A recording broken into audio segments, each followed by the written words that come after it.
Hello folks, it's me, DeMontropolis, and today I'm reviewing Episode 3 of Ninja Gaiden on the NES, subtitled The Ancient Ship of Doom, developed by Tecmo and released in 1991. Compared to the previous two games, this one aimed to go in a new direction, and that makes it the most distinct entry of the original trilogy. Instead of demons and mythology, the motif shifted towards science fiction, and the story took place in between 1 and 2, because the developers believed it was difficult to continue the story from where 2 left off. The original intent was also to make the game easier than the previous titles, but upon bringing it to America, difficulty shot through the roof with a lot of artificial modifications, and to this day, Ninja Gaiden 3 remains the most famous example of an NES game getting the American rental treatment. Because you could rent games in the US, the difficulty was amped up so people couldn't just rent the game once and beat it within that time frame. In order for games to sell well, players either had to rent it multiple times or straight up purchase the game in order to see it through to the end. And this interestingly coincided with the mentality of Ninja Gaiden 1. For this review, I'll be covering specifically the American version, and one more thing before we get started. I would like to recommend my good friend Meme John and his own reviews on the Ninja Gaiden games. We were both checking out these games roughly in parallel, as Meme John got started back in November making scripted review content for his channel. And funnily enough, out of all the games in the trilogy, Ninja Gaiden 3 was the only one where he actually beat me to the punch getting his review up before mine. Kudos to him, because of that I don't think he would have ever forgiven himself if he didn't. Anyway, it's time to grab some food, maybe even a buddy, and sit back, because I'm ready to initiate the review of Ninja Gaiden 3, The Ancient Ship of Doom.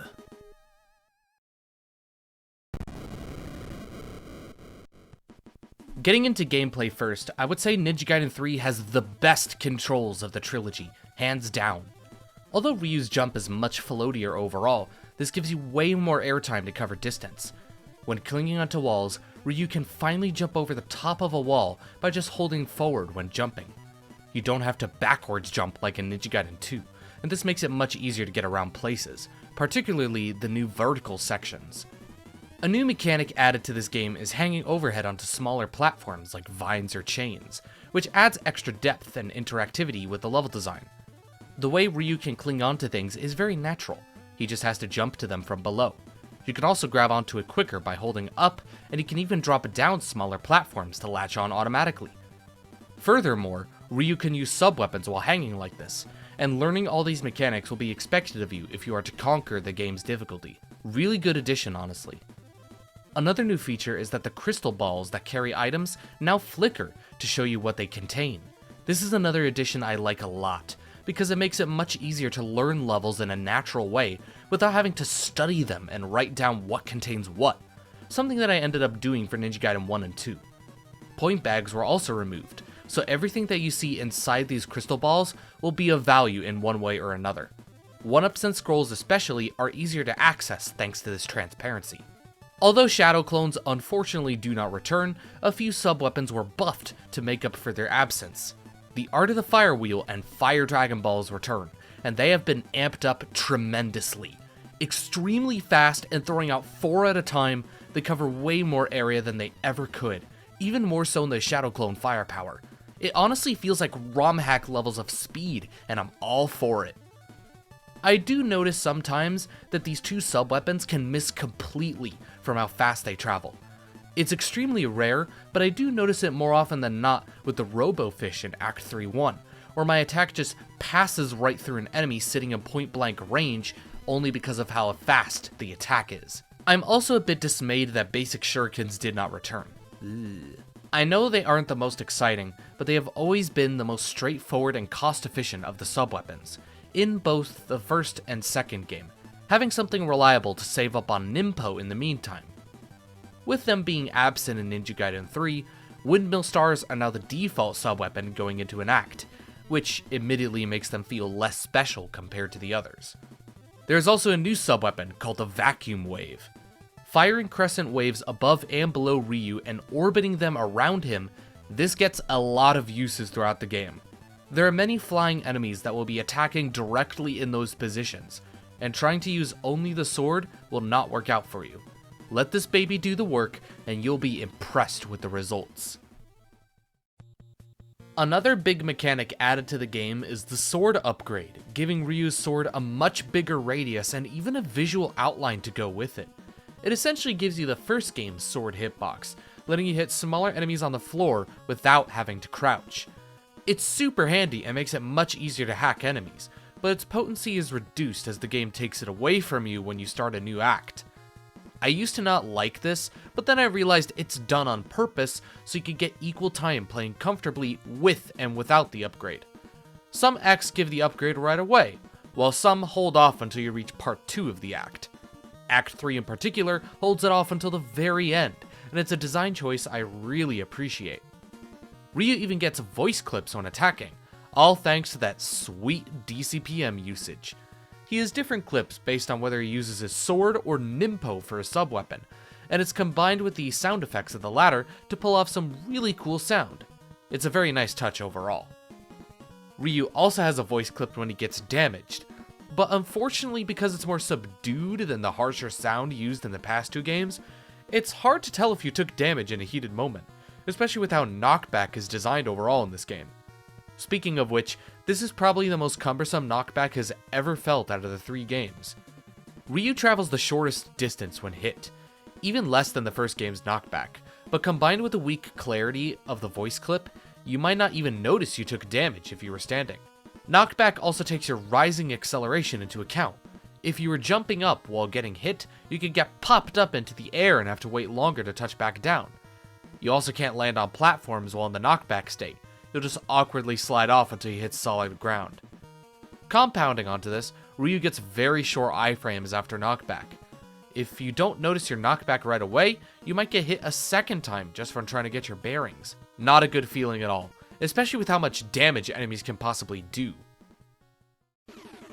Speaking of enemies, this is one of the big changes made in the American version.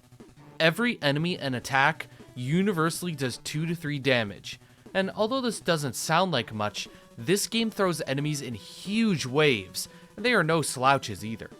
Replacing the birds of 1 and 2 are these giant machines like robo-wasps coming at you with high velocity, doing a lot of damage and having a much bigger body than the birds ever did. Getting overwhelmed by enemies like that means you'll be taking damage almost constantly if you have no idea how to approach each situation. It's very easy to get hit too, and the game really wants you to master these levels without taking damage, or at the very least, getting hit as little as possible. Another factor to this is that health potions are very rare, with there being only 4 health potions in the entire game. 1 in Act 3, 2 in Act 5, and 1 in Act 7. This means the other 4 out of 7 acts don't have any health pickups whatsoever, expecting you to reach the end without any sort of healing. While I do like my fair share of 1-ups, there's a serious problem if there are more 1-ups in the game than health potions. There are also no checkpoints across each level of an act. If you die, you must start from the beginning of it. It's a change that makes it tougher to get through one level of an act because you can lose so much more progress and have to retread it from the beginning. Game overs also send you back to the beginning of the entire act, an increase in punishment that seems justified until you discover the biggest change from Japan to America. You have limited continues. Game over 5 times and it's back to the beginning without any care regarding your current mental state. Although each of the 3 Ninja Gaiden games can be beaten in 20 or so minutes once you learn them enough, it'll take a lot of failures to do so. The second game was the easiest in this regard, thanks to mechanics like the shadow clones and having a bigger payload of extra lives and health. The first game was very tough and had some extreme trial and error spots along with the Jakio curse, but levels have a tight flow that's hard to let go of. Both games allowed you to fail and pick up where you left off as many times as desired, but Ninja Gaiden 3 having limited continues is probably the harshest punishment of all, especially with the mentality of throwing so many high damaging enemies at every possible angle and being stingy with health pickups. It's very easy to recommend the Japanese version over the American one just from how unforgiving the punishment is here. Thankfully, 1-ups are about as common as they were in Ninja Gaiden 2. A little less so, but you don't get any more through points. Most acts have a single 1-up to find, with Act 1 not having any and Act 7 having 2. For a total of 7 1-ups, that's just enough to perfectly hit the cap of 9 by the very end of the game, assuming you didn't die at all. But Deathless is very much possible, and I've done it successfully many times. I like to think of it as proof that you beat the game Deathless, a nice stamp of honor for your efforts. Take a picture of 7.6a with that life count and proudly wear it, because Ninja Gaiden 3 Deathless is a serious accomplishment. Now let's get on with the level design itself. One addition I mentioned earlier is the new vertical scrolling sections. It's kinda like Castlevania 3 in that aspect, where it's the third game that introduces them. This game makes heavy use of it in every act, but it's never forced. It's simply a vessel to continue building off challenges in new ways, including the use of hanging overhead to latch onto smaller platforms and the vacuum wave subweapon. This is compounded by the controls being much easier to get a grasp on overall, and look at the auto-scroller in Act 2 too. That still manages to remain fun even after me playing the game for several months. Just like with the Ninja Gaiden 2, there are environmental hazards throughout the game, some returning and some brand new. Returning ones include Act 3-2's rushing water to influence your movements, and Act 6-1's ice physics for some slippery action. Wind also returns, but it's much less obtrusive, not doing much in Act 7-1 besides pushing against you infrequently and you having to run against it. One of the new gimmicks is quicksand, perfect for the desert ruins of Act 2-1. It's even brought back in Act 6-2, but the aesthetic is changed to look like you're sinking into the fleshy, organic biome of subspace. Another new gimmick is the spikes that jut in and out of the terrain, appearing in both Act 4-2 and Act 7-3. They have a global timer of when they extend and retract, and although they don't insta-kill, they do high enough damage that you should still avoid them at all costs, especially with said stages having no health pickups. There are also a few interactive set pieces to keep you engaged, such as a few types of moving platforms, horizontal ones, vertical ones, and even some diagonal ones. All of them can be grappled from underneath, and it feels good to get a feel of how you use them to your advantage. There are also these collapsing runways that deteriorate the floor as you run along it, making some sections all the more narrowing to traverse. Act 5-2 in particular introduces this gimmick in a cyber tunnel with some really cool parallax. It's an easy section, but definitely one of the most iconic areas of the game. Speaking of aesthetic, this is one beautiful game. For something coming out of 1991, there is so much detail in each act that makes them pop. Act 1's Biolab is a very bizarre place to start the game, but it works to the game's identity with all these cryogenic mutated babies. Act 2's desert squeezes so much beauty and parallax juice out of the NES that it's just absolute eye candy. Compare this with the quicksand desert level in Mega Man 4, which also came out in 1991, and the difference speaks for itself. Act 3 has this very nice looking water jungle, especially in comparison to Ninja Gaiden 1's more rigid and roughed up look, then has you going inside this watery filled tree, while Act 4 pulls off this interesting upside down catwalk of sorts. Act 5's perimeter creates a powerful contrast between the regality of Castle Rock's design and the dreary rain chasing you down, while every interior going forward is a technological maze made distinct from each other thanks to their palette shifting and constant animations. The OST for this game's levels is the most complex out of the Ninja Gaiden trilogy, and this soundtrack in particular branches out from traditional Ninja Gaiden-esque music. Instead of relying on very consistent melodies and rhythm to guarantee the songs be catchy, there's more variation in chord structuring than usual, and it reminds me of how other games approach their music. Act 1 sounds like it would come from Contra. Act 2-2 is very Mega Man-y with those toms keeping the beat, while Act 3-1 and Castle Rock's cutscene give me Zelda 2 vibes. Regardless, these songs have a very firm place in the game. My favorite would be Act 2-1 and Act 4-1. The former has a great percussion befitting the desert theme, while the latter has this gradual progression once given the time to cook, in spite of being much longer than your average song. Now let's talk about the enemies. I mentioned it before, but there is a very noticeable shift from demons in hell and all that mythological stuff to futuristic robots and organic life forms. It's very distinct, and it's something that the game puts into effect with its enemy designs, including drones dropping into place before homing in on you, and mechs that actually block attacks with a very harsh ding, and these sunfish fellows who close in from both sides. There are also these robots with skinny legs, known for their very slow lasers. They're completely different from any other traditional enemy, yet feel right at home in this game. Plus, attacking their lasers gives me more reason to hear that nice ding sound. Most of where the difficulty comes from consists of enemies being placed in strategic positions. It may seem like random enemy spam, but all these formations have good enough purpose to challenge you in different ways and make you use almost every mechanic imaginable. Act 3-2 will encourage you to travel below a small platform so it can send a giant insect your way, effectively teaching you to use sub-weapons while hanging overhead. The enemy design is also through the roof, but it's in such a delightful way I can't get mad at it. Act 5-1 is one of the hardest stages in the game. The very beginning unleashes all these flying enemies onto you, and although I got my ass handed many times before I mastered the stage, the sheer thrill of seeing all these fellas pop up reminded me of how bad I was in this morbidly funny way. Fast forward to now where I have a much easier time getting through, and this became one of the most fun levels in the game. Also, despite the number of enemies that can appear, the game does not lag whatsoever, making sure to have a cap of how many enemies can be on screen at a time. The game also incorporates a new rule where enemies will no longer respawn as long as they get killed first.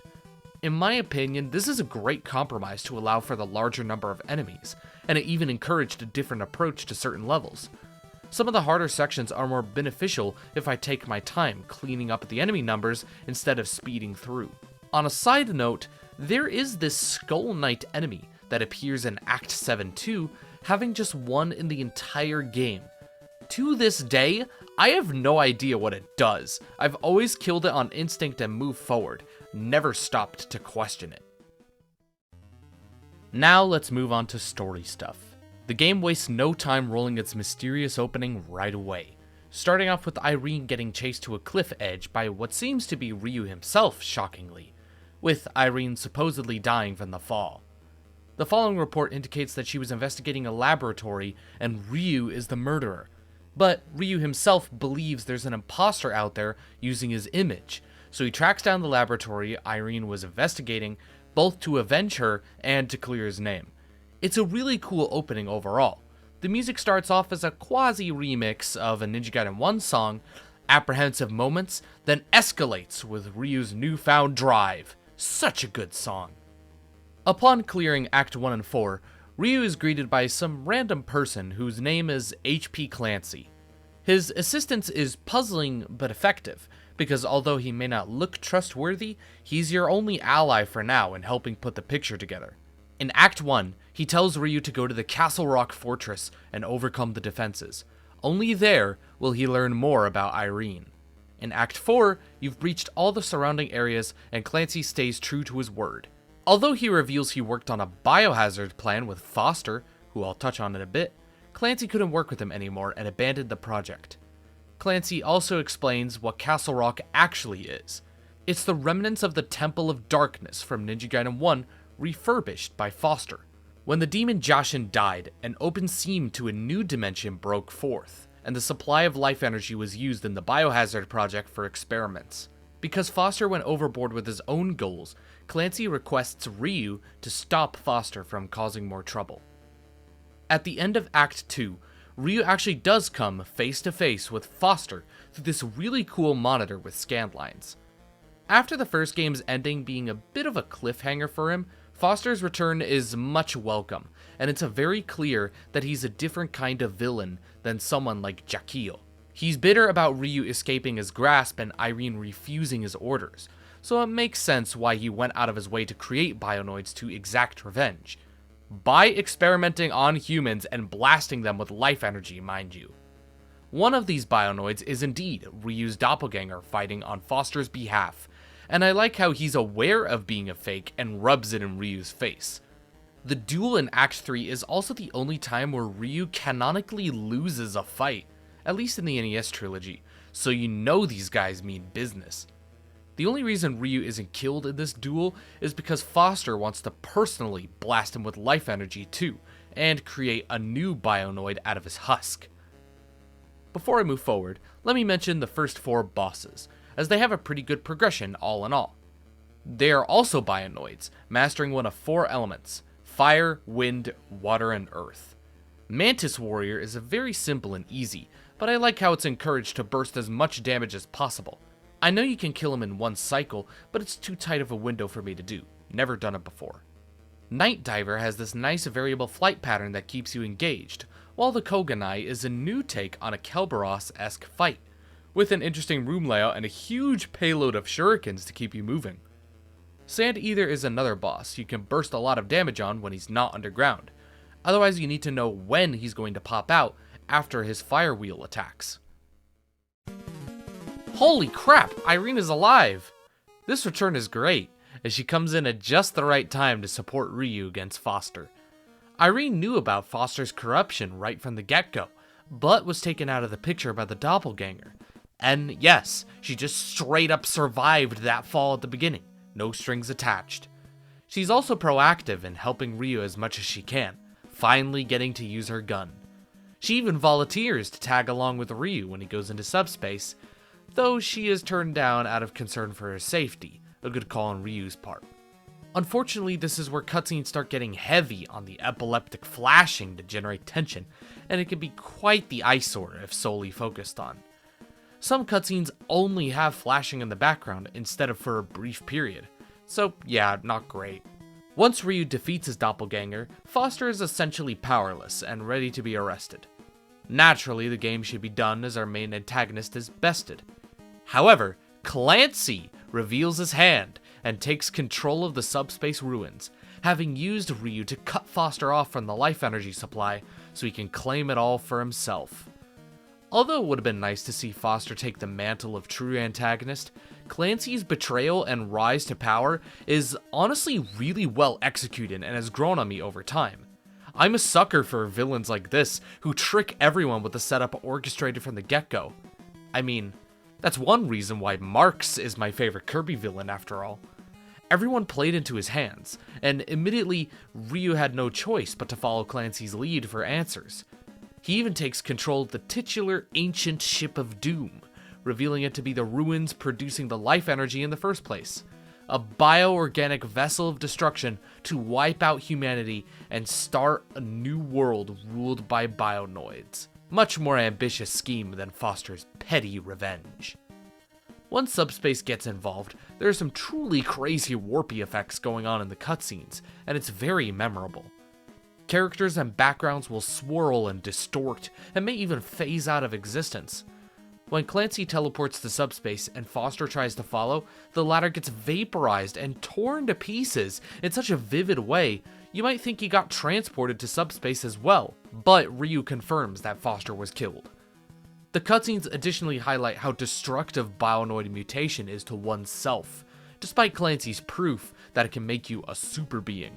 Take the doppelganger. He had a swift first victory against Ryu, but once he transforms into a more muscular being, it's strongly implied he had worse performance, given how easy the boss fight is and Ryu actually coming out on top. You could chalk it up to him struggling to maintain control over this new form, a theory more apparent with the second fight, where he's transformed again and even more cumbersome.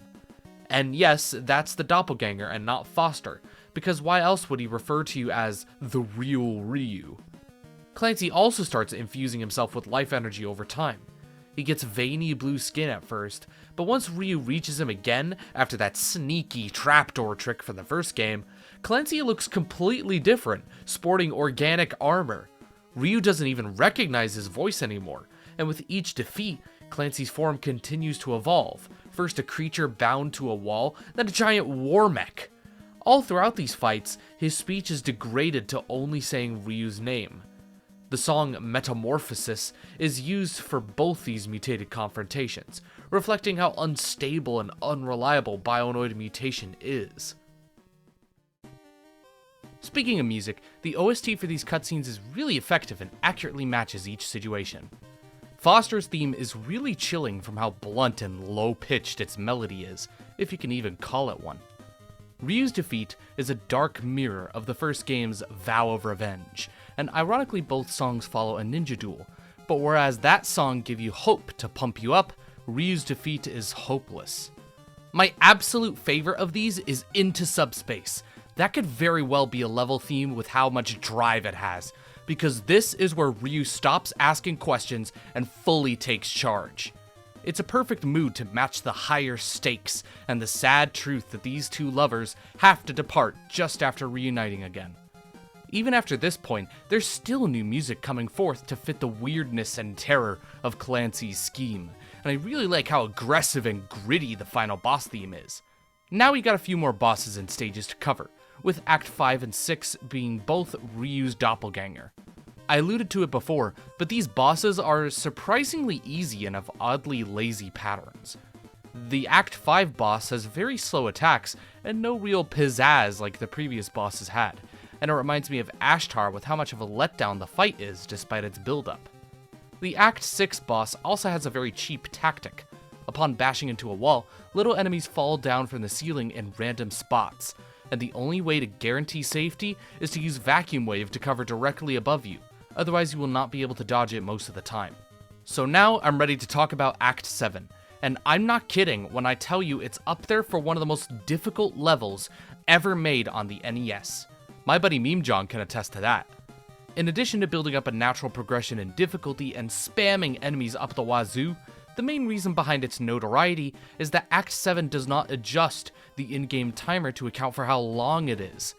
Every act has a set timer of 250 seconds, a little over 4 minutes, but instead of the usual 2 stages in an act, Act 7 has 3 stages before the boss, with the last one being home to retracting spikes that tend to slow you down. You also have a 3-phase boss fight to do after this. Couple that with a timer that does not refresh at all means that you will certainly die over and over trying to normally get through Act 7, be it the excessive damage enemies are dealing, or you just not being fast enough to beat the timer. As such, the only legitimate way to beat Act 7 deathless is to carry Invincible Fire Wheel throughout the entire act. A literal speedrun tactic is mandatory to beat the act on time. Sure, the act gives you a lot of red Nimpo to keep it healthy, but this sub-weapon has a bigger hitbox than usual, which means that you can accidentally collect sub-weapons from crystal balls if you run under them, ruining your run completely. When I defeated Phase 3 of the final boss, I cut it close and ended it with roughly 30 seconds remaining. Now for the final battle, which starts out rough. Clancy's first form has lightning strikes that only activate when he takes damage, interrupting his flight pattern to summon them. Ryu has to keep moving in order to dodge them, but sometimes the lightning just hits you anyway and does so much damage as a result. It didn't happen to me in the footage, but it's really unfair, and the only way to guarantee avoiding them completely is to bring the Invincible Fire Wheel to negate its damage. The next 2 forms have much better patterns overall though. Clancy's second form attacks by gathering energy into his hands to create his own version of Mega Man's Ball-Aid Cracker, and although it's a breather phase, you have to move back and forth with the pattern to remain safe. The third form is by far the biggest opponent Ryu has faced so far, and evolves its attacks over time. While damaging the glass cockpit, you must survey the timings of its 2 attacks, encouraged to do similar back and forth movement. Once the barrier is downed, the weak spot is open to attack, but the War-Mech's arms fire these large rainbow blasts that eventually force Ryu to stay close to the weak spot as much as possible. It's a really good escalation, and if you're worried about time with the third form, use the Invincible Fire Wheel to melt his glass cockpit instantly. Kill off Clancy for good, and Ryu transports himself out before the place can blow up. With Clancy's ancient ship of doom exploding, and Foster's Castle Rock Fortress going down with it, the world is saved. For all the strengths that this story pulled off throughout, the ending is definitely the weakest of the NES trilogy. While Ryu and Irene end things off standing on a cliff as usual, their dialogue only focuses on the corruption of humanity and how it's never foolish enough to wipe itself out over some ambition. I don't really jive with the message. It feels preachy, almost like it's missing the mark completely. I wish to thank all the living beings in this world. Does that include the asshole who successfully cloned you? This is also the only game where Ryu and Irene don't embrace each other in some sort of way, so you wouldn't get the impression that they are lovers if this is the first Ninja Gaiden game you checked out. Also, this one shot is really poorly made. Definitely the weakest artwork among all the cutscenes. Irene is still missing her shoulder. How is that forgotten about twice in a row? So, in the end, I have 27 pros and 16 cons. While this game is the overall weakest of the trilogy, it's really not that far behind. I'd say Ninja Gaiden 3 is still worth playing even with its rough hiccups. The story is really good. It would be the best of the trilogy if the first game didn't have so many moving parts to it. The new additions to the gameplay are all super intuitive and feel right at home, but the challenge is truly unique. Yes, it has a lot of rigid areas like Act 7, and most of the American touch-ups went overboard, but even with all its distinctions for the previous two games, it's so exhilarating to get through those levels and thrash enemy densities, the kind of density that you would never expect to see in any other game. All in all, the NES Ninja Gaiden trilogy has some of the highest quality games ever produced on the system, and this game is no exception. So with that, I'm going to give Ninja Gaiden 3, The Ancient Ship of Doom, a rating of 8 out of 10. Great! And that's the end of this video. If you like what you saw, consider giving a like and subscribe to my channel. We're so close to that magical 1K milestone, so what are you waiting for? Get on with it! Leave a comment if you have something to say, and as per usual, my Discord server, DeMontropolis, is in the description. Consider joining if you're new to the channel. So, lately I've been thinking about the general output of my Mega Man content compared to other games, and I feel like I've been neglecting the Blue Bomber a bit too much.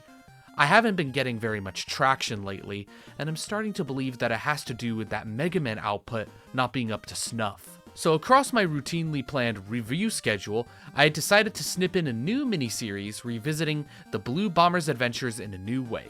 This time, it will be about weapon guides, detailing in-depth ways to make the most of your weapon kits.